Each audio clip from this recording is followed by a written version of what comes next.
Musim kemarau disertai musim panas mengakibatkan lahan persawahan milik para petani di Kecamatan Tugumulyo mengalami kekeringan.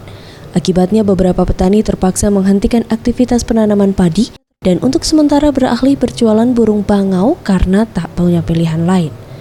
Salah seorang petani, Surati, mengatakan kekeringan area persawahan mereka telah terjadi sejak 3 bulan lalu akibat musim kemarau dan ditambah lagi aliran irigasi persawahan yang tidak berfungsi karena mengering. Sehingga untuk sementara mereka terpaksa beralih berjualan burung bangau di pinggiran jalan yang tak jauh dari persawahan mereka.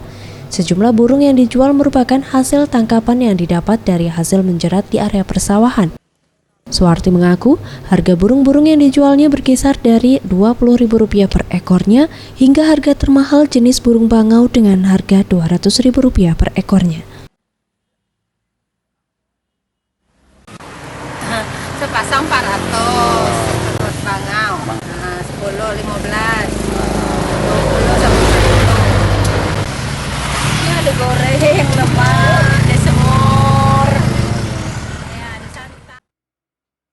Ferry Setiawan, Sriwijaya TV.